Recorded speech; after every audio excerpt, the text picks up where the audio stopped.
हिमाचल प्रदेश में आज पश्चिमी विक्षोभ के सक्रिय होने के चलते ऊपरी इलाकों में बर्फबारी का दौर जारी है। प्रदेश में आज सुबह से ही बर्फबारी का दौर चल रहा है।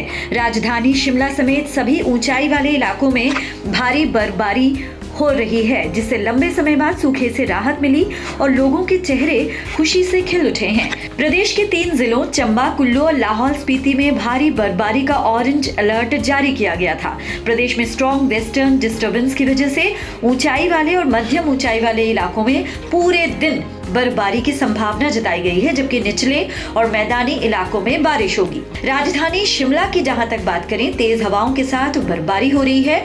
जिले के ऊंचाई वाले इलाकों रामपुर और नारकंडा में भी ताजी बर्फबारी हुई है, जिसके चलते नेशनल हाईवे 5 पर वाहनों की आवाजाही प्रभावित हो रही है। भारी बर्फ जमने के कारण नारकंडा और आसपास की सड़कों पर फिसलन की स्थिति बन गई है, जिसकी वजह से एहतियातन यातायात को आंशिक रूप से रोका गया है। स्थिति को देखते हुए शिमला रामपुर नारकंडा मार्ग पर चलने वाली बसों को वैकल्पिक मार्ग बसंतपुर वाया भेजा जा रहा है, ताकि यात्रियों को सुरक्षित गंतव्यों तक पहुंचाया जा सके। इसके अलावा शिमला के ठियोग, जुब्बल सब डिवीजन के खड़ापत्थर, चंबी, ढली और सिरमौर जिले के ऊपरी इलाकों में बर्फबारी और मैदानी इलाकों में बारिश जारी है। भारी बर्फबारी की वजह से शिमला में आईजीएमसी रोड और देहा चौपाल रोड को सभी वाहनों के लिए फिलहाल बंद किया गया है। बर्फबारी के चलते प्रदेश में कई मार्गों पर यातायात प्रभावित हो रहा है।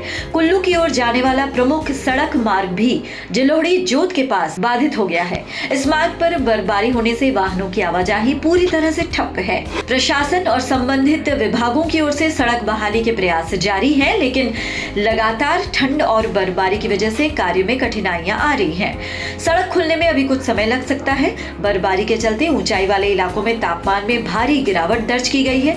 इससे न सिर्फ सड़क यातायात प्रभावित हुआ है, बल्कि आम जनजीवन भी अस्त व्यस्त हो गया है। पर्यटकों और स्थानीय लोगों को प्रशासन की ओर से गैर जरूरी यात्रा से बचने की सलाह दी गई है। साथ ही जिन यात्रियों को सफर करना बेहद जरूरी है, उन्हें मौसम और सड़क की ताजा जानकारी लेकर ही निकलने को कहा गया है। कुल्लू के ऊंचाई वाले इलाकों की अगर बात करें तो वहां भी बर्फबारी हो रही है। पर्यटन नगरी मनाली में भी सुबह से बर्फबारी का दौर जारी है। इसके अलावा उपमंडल बंजार के कई इलाकों में भी सुबह से ही बर्फबारी हो रही है। कुल्लू जिले के निचले इलाकों में बारिश का दौर जारी है। पर्यटन नगरी मनाली के साथ लगते अटल टनल में भी 6 इंच तक बर्फबारी हो चुकी है। इसके अलावा लाहौल घाटी में भी सुबह से ही भारी बर्फबारी का दौर जारी है, जिसके चलते लाहौल घाटी में सड़कों पर वाहनों की आवाजाही रुक गई है। कई इलाकों में बिजली भी चली गई है। Bureau input, PTC news, Himachal प्रदेश।